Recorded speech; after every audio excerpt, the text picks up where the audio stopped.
Hey guys, welcome to We Got Balls, and Chris and I are here for a very exciting brotherly episode today. And Chris, I wanted to start off by asking you, have you ever heard the story about Beatles legends Paul McCartney and John Lennon jacking off together?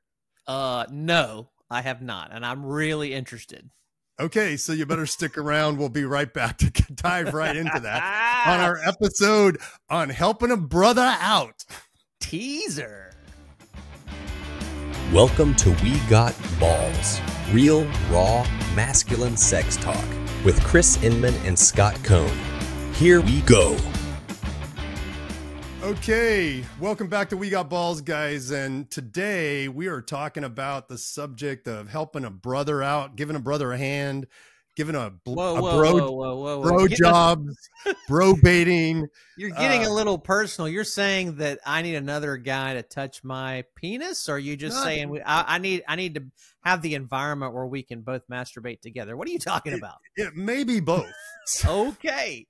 But I'm going to start off by introducing the story that was featured in a September issue of GQ magazine. This is back a couple years ago in 2018. But Paul McCartney, of all people, one of the famous Beatles, revealed that he and John Lennon once masturbated together when they were growing up in Liverpool. And according to McCartney, they were in a group with their friends at John's house. The lights were out and somebody started masturbating, so we all did. The rock legend went on to qualify. It wasn't a big thing, but it was a good, harmless, fun time. It didn't hurt anyone. Predictably, McCartney's quote about the circle jerk hit the Twitter sphere. Comedians trotted out their best Beatles themes beating off jokes, and the whole uncomfortable matter seemed to go away within a few days. But while everyone was laughing, there was also one place where people took the revelation that the two Beatles once beat off together very seriously, and that is a website known as Bait World, where which is now 15 years old, claims to have over 87,000 members, and only half of them are gay. And these are guys that like to beat off together. So that's what we're talking about today. That gives a whole new meaning to Liverpudlian, for sure. For me. Yeah, it does. So when I talk about bro baiting or bro jobs or, buddy baiting, what is coming to your mind? Because I think this was probably kind of a foreign concept. Yeah, well, it's not. I don't think it's a foreign concept. I mean, obviously, I'm aware of it. I just grew up in such a rigid environment that, like, anything close to that, anything close to being sexual or being orgasmic with another person that was like off the table. So whether it was male or female, it didn't matter. There was, you didn't do that. You didn't talk about that. So when I think about bro baiting, I think about, fraternity initiation rites. I think about nudist camps around the campfire late at night. I think about, stuff that you do in the cloak of darkness. And to me, it's interesting because as I've gotten older and understand the appeal of male connection, I now get why some guys would want to do it. Like, there's a time in my life where I'd be like, man, that's just crazy. Why would you want to do that? I'd go, that's wrong, Scott. That's wrong. Can't do that, Scott. That's wrong. That's homosexual. That's right. That's right. The Lord's going to come judge you for that one. Yeah. But I'm not there anymore, but I am curious because I know there's plenty of guys, straight and gay, as you mentioned, who that's an experience that they've had. And it's a turn on for a lot of guys to be able to share that with another man. Yeah. And in fact, this whole episode was inspired by one of our listeners actually writing in about their experience with this. And I'll kind of go into that in detail here. So this guy is in his 40s. He's married. He's got a couple of kids. He has, to my knowledge and recalling the story, he hadn't really ever engaged in any kind of same-sex sexual behavior ever in his life. And he tells the story about when he was growing up, he felt like he was kind of one of the nerdy kids. He was good in theater and he was good in music and, a good student, but he wasn't very sporty. He wasn't very athletic. He didn't participate in any team sports. And so there was a sense of being really isolated and ostracized and not being one of the guys. That's how he kind of grew up and went to college, met his wife, got married.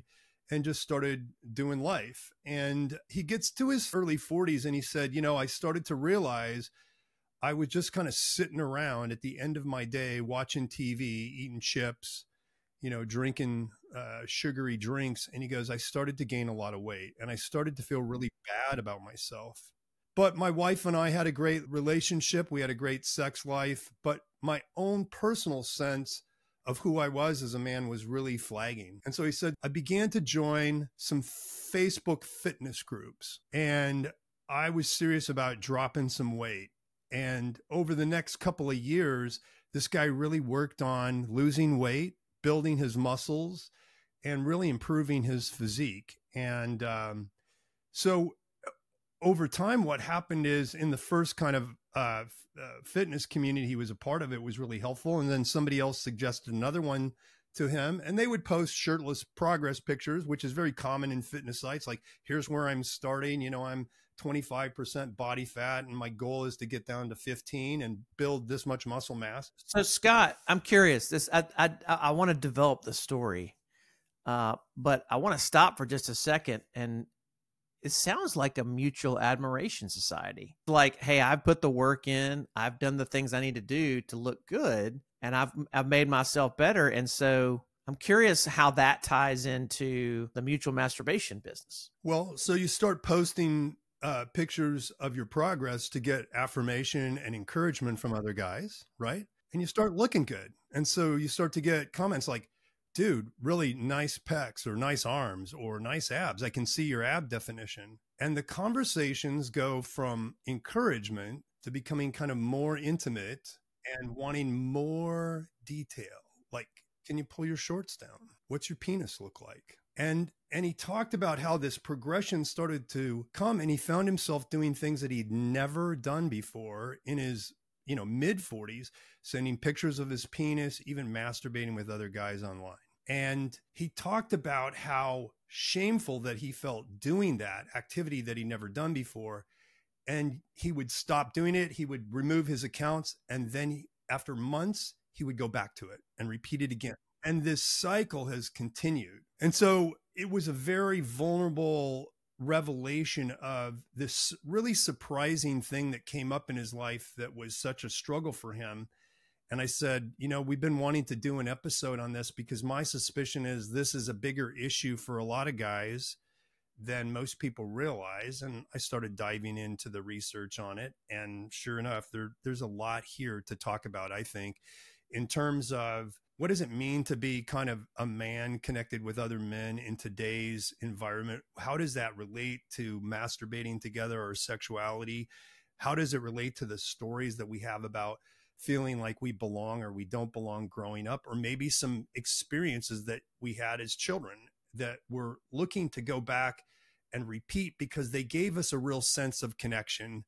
And yet we're not thinking necessarily with the logical part of our brain and the way we're going about seeking that connection. We're doing it from something that really created a real sense of belonging and camaraderie. So that's where I want to kind of go with this particular issue. So I think this fits into a really helpful category, and we'll probably do more of these episodes as we go along and do more story work together, is that there is a dynamic in which this is kind of a late arriving arousal template. This is something that I'm attracted to later in my life that I didn't see. It wasn't on the radar when I was younger. And so I think it's important in what you just said to tease out that every arousal template is rooted in something that happened or didn't happen when I was younger. That there's a need, a desire, a longing that is being met in some way, but maybe like our friend, I didn't act on anything around it until I was in my 40s. And so then it comes up, and then it really becomes like, I know a number of guys who've said, I never looked at porn until I was like 35 years old. And then 35 years old and 3 kids and overwhelmed with my job and my marriage, porn became my best friend. It was my pacifier, my comforter. So there's the old stuff, but I think it's important to recognize what you just said, which is there are dynamics that are going on, A, in the culture, and B, in our lives, that things just begin to click at a certain age. And now it's something that feels new, but really it's kind of newly expressed from a very old place. Yeah. And I would be curious to find out about some of the statistics. I haven't seen any research on this. This is not one of those subjects that researchers really delve into. Yeah. Hey, can I sign up for the mutual masturbation survey?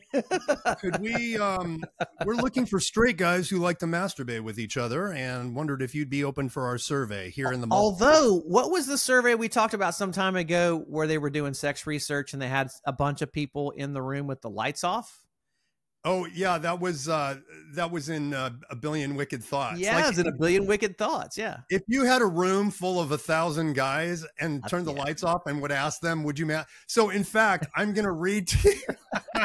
I'm going to read to you. This is from the GQ story on mutual masturbation for men. There you go. And so I'll just read this because I thought it was a very interesting intro. When Brandon was in his early 20s and studying abroad, he went on a trip to Israel with his friends to hike in the Judean caves. At a certain point, they reached a part of the cave that was pitch black. It didn't take long for someone to suggest we all jerk off in the darkness. Brandon, now 35. We're there already. That is exactly what you're talking about. And so we did. After they finished, they zipped themselves up and proceeded to continue meandering through the caves as if nothing happened. It's just They a game. never We're spoke all about it hanging again. We're all hanging out. Sometimes our penises hang out. Sometimes we just hang out. It doesn't matter. We're just hanging out. So Brandon says he identifies as straight. He has never masturbated in front of another man, let alone a group of other men before in his life, before this event. Yet he says in retrospect, the weirdest thing about the incident was how not weird it seemed at the time. Oh, okay. It was a tame, fratty, kind of lame thing, he said.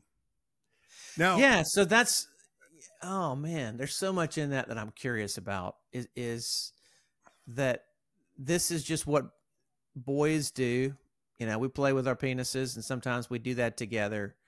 And I'm curious that he used the word lame and fratty. So, I mean, you heard the stories of circle jerks and the frat houses and college. I I'm avoided sure fraternities like the plague when I was in college because, you know, of all my religious background. But that can be part of a hazing ritual. It can be part of a Saturday night. Oh, we've had a couple of beers and we're watching porn. Let's jack off together. We have an extra pizza.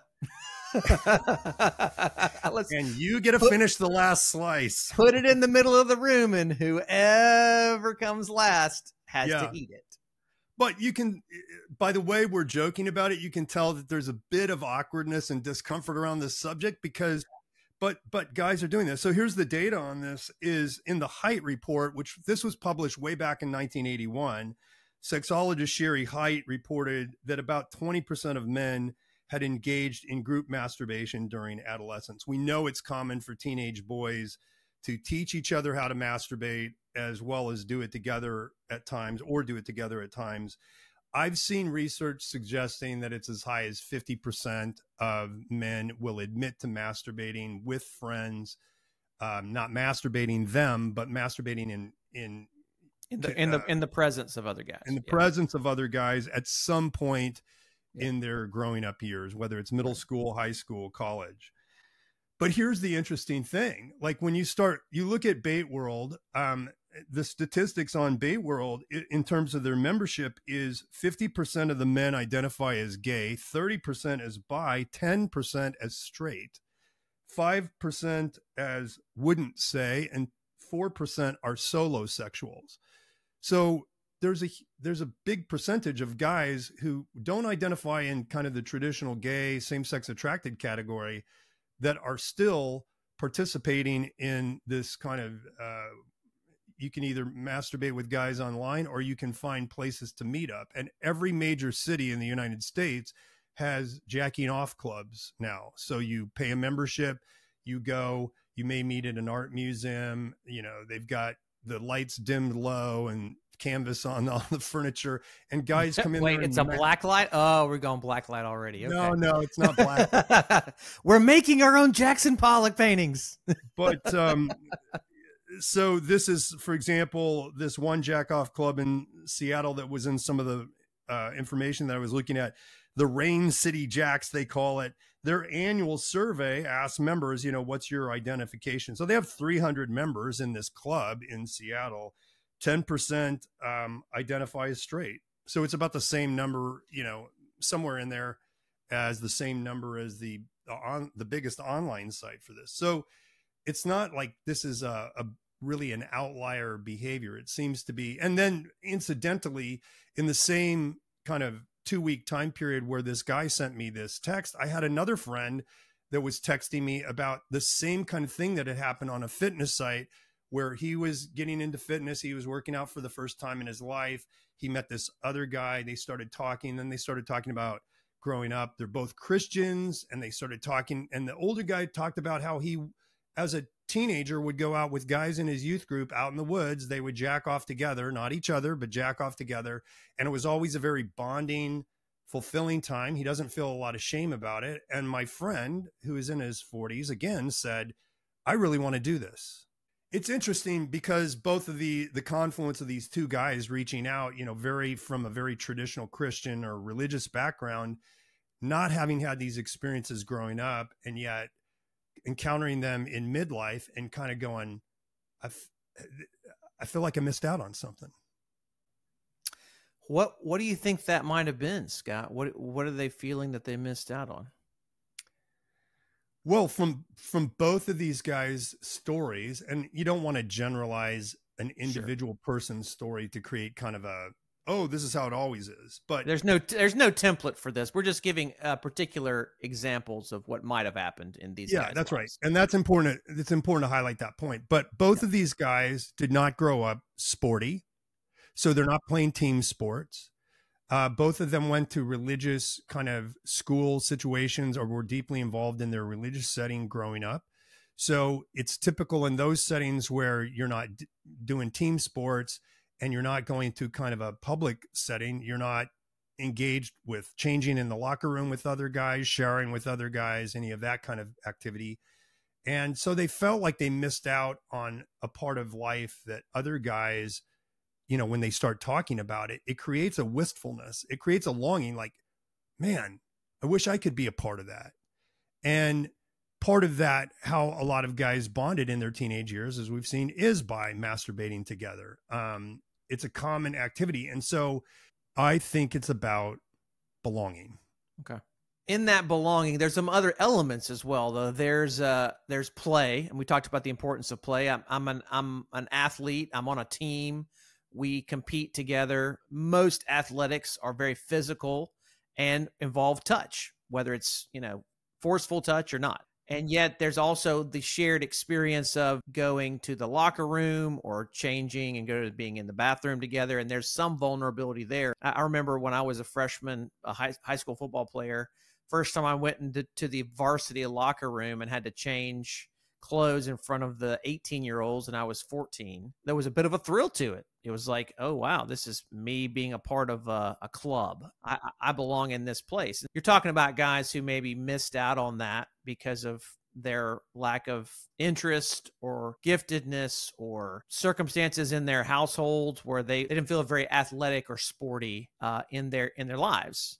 And so there's this hole of what they think masculine is. There's this hole of identity, right? That's right. Okay. And they feel like they missed out on it. So it's that FOMO, fear of missing out. And in their midlife, they're kind of looking at their lives. They've made some physical improvements. They're starting to feel better about themselves. So the athleticism, the physicality, the strength part of it in their bodies is kind of coming back. And then they bump into a guy or guys that start to praise them for their bodies and start to invite them into a deeper, more kind of intimate experience with other men. Hey, I'd like to see you naked. I'd like to jack off with you. Yeah. I'm not saying it follows that. So it's really interesting how, and again, we talk about maybe you did this as a kid, but even in what you were talking about, you do this as a kid, it's no big deal. It's kind of lame. It's kind of fratty. Yeah, you just do it and you move on. But then when you get to midlife and this starts happening either again or for the first time, it doesn't seem like those experiences in midlife are nearly as lame or fratty. They seem a lot more weighty. Yeah. Well, they carry a lot more implications with them, right? Yeah. If I'm masturbating with my friend when he spends the night and I'm 14, 15 years old, yeah, it's maybe not a big deal. But right. If I'm doing that, meeting up with a guy at a art museum in downtown Houston, yeah, and I come home and tell my wife about that, it's going to create some problems. Yes. Right. And I think it's important to say that the shame kind of has compounded over the years.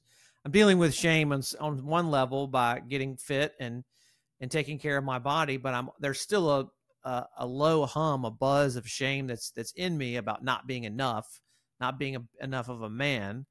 And so now I get to hang out with other guys who feel manly, and we're going to do this thing that has some really intense hormonal rushes, masturbating together. There's risk to it. There's cortisol, there's dopamine, maybe a little bit of serotonin of connection.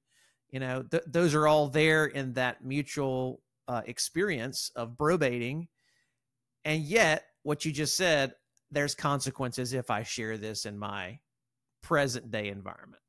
And I think, and this was expressed in the first kind of the reader email that we got, which was he became really confused about his sexuality at that point. Yes. Am I gay now? Because I like to masturbate with other guys. And in fact, he blurted out to his wife that he thought he was bi without ever saying that. Now, you know, in the culture would go, well, you've just been suppressing your homosexuality all these years, and now you've finally realized the truth. So you were latent, and now you're fully developed and realized. So can we say this? And we've said it before, but I want to make it crystal clear. When we're talking about sexuality, there is nothing that is not lovable. Even as we've talked about in certain episodes, arousal templates that seem extremely shameful. When we're talking about the spectrum of sexuality, I think, Scott, you and I would both agree that there's best practices sexually. But if your desire is for another guy, if your desire is to masturbate with another guy, if your desire is for any arousal template, we want to have compassion on that first. Because what's the other side of that? If you judge it and shame it and condemn it, what does it become immediately? The shame grows exponentially. Your silence, your hiding, your neediness around it just begins to explode. So the only way to help a sexuality that feels shameful is to be compassionate toward it first. And I think the thing to realize, Chris, is that there's a longing and a desire in your heart for something that's much deeper than sexuality, that predates the sexual desire, right? That's why these guys can discover things later in life, because, and even guys that have early childhood experiences, when you start, you know, we were just processing this with a guy last night in one of my groups where he talked about he was going to see a doctor, a new psychiatrist, and he talked about how good looking the psychiatrist was. And then he goes, I hope he has a good looking butt. And we know this guy's attracted to men's butts. And so we were kind of just ribbing him and teasing him in a very fun way. Like, hey, let us know how good his butt looks.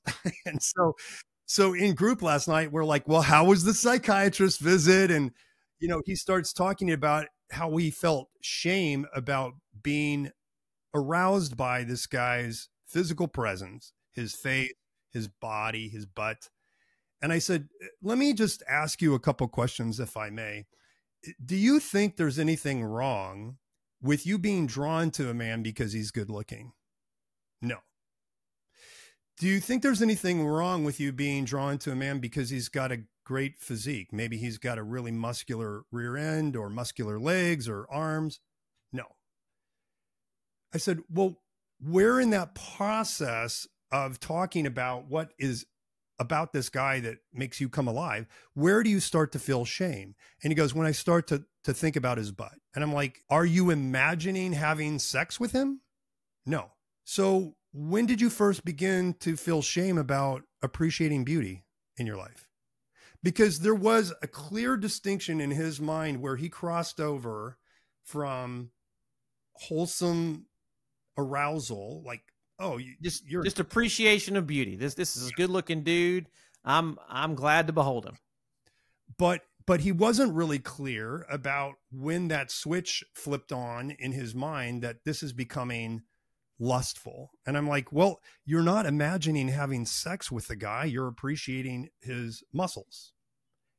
But don't you think and this is perfect for where we're talking about with bro baiting, don't you think it's what happens in your body as you continue to think about those things? I think you start that, and that's what I said is, what did you feel in your body as you're looking at his rear end? I feel this drop of shame. But my point to him was that shame in your body predates your sexuality, because when's the first time, and this is what I did, when is the first time you remember that drop of shame, that feeling that you're having right now? And he said, when I was in my neighborhood and all the boys were calling me sissy, faggot, queer, gay. When I was 7, but you're not sexual at 7.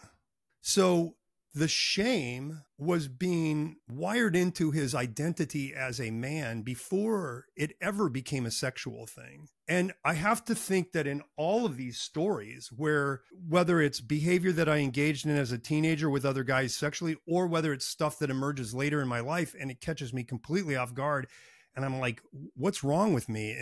Have I been gay all along, or have I been struggling with bisexual? It is an invitation to be curious about, when did this sense of not being good enough first show up in my life? Because almost invariably you'll find that it's there before a sexual experience, unless you were molested early on. And then it could be coinciding with that. But generally, there's shame that emerges out of our family system first. This is where neurobiologists will tell you an 18-month-old can feel shame. And when that shame occurs persistently in the mother-child or father-child relationship and it's never repaired, it hardwires into a trait, kind of shame-based trait. And I feel worthless. I feel bad about myself as a person.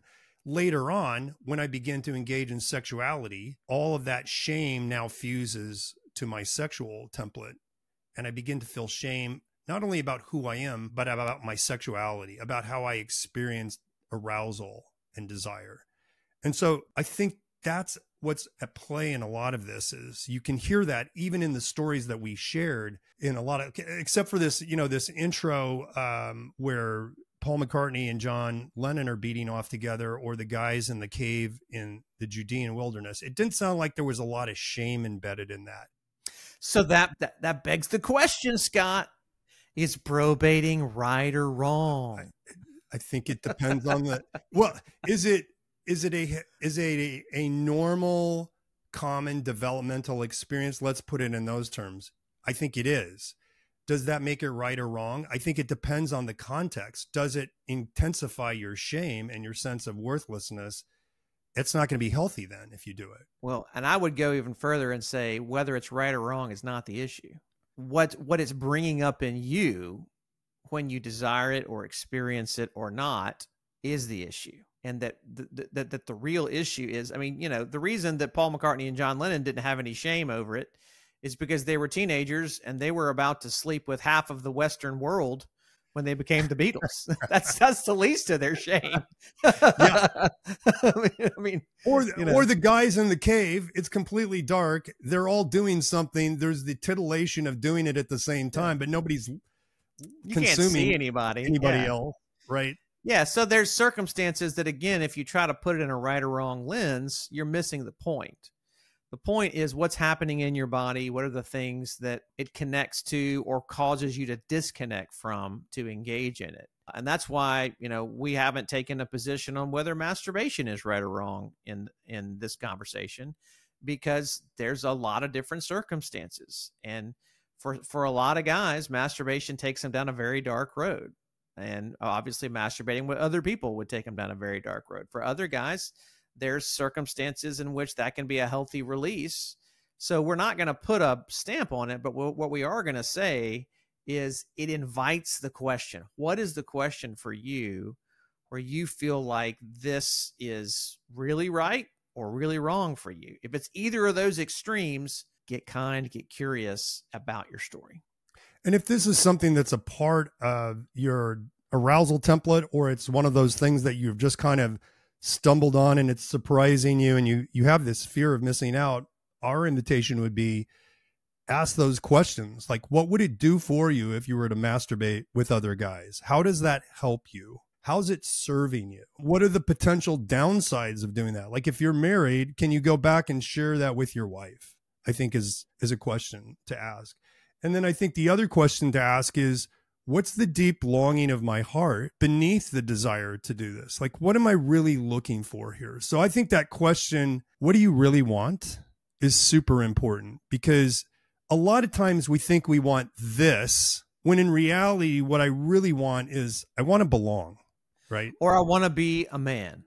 Or I want to feel strong and be, or I want to be seen, and I want to see, and I want to feel like I'm part of the group, like all of that. And so are there ways that you can get that legitimate need met without going to this kind of extreme behavior that has the potential to kind of unravel you at times?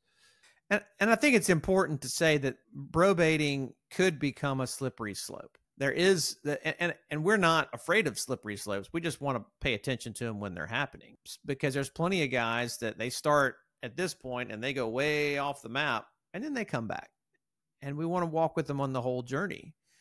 But that question of, am I gay? It's really, I've known men who grew up married, attracted to women. They have an experience like this, and then they go off in the wilderness, in the lifestyle, for some years and figure out, okay, what does it mean that I like this?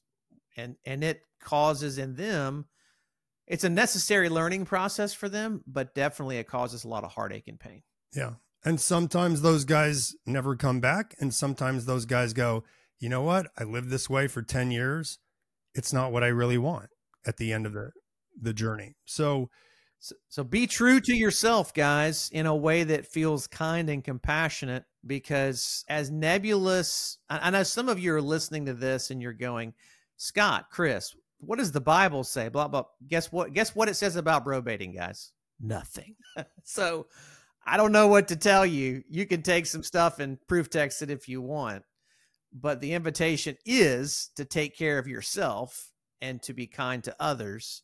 And how does that fit in? That's a great question. Love to sit with that. That's your journey. Yes, that is it. Why are we so afraid of letting people go on their journey and wrestle with God and wrestle with these things and figure it out?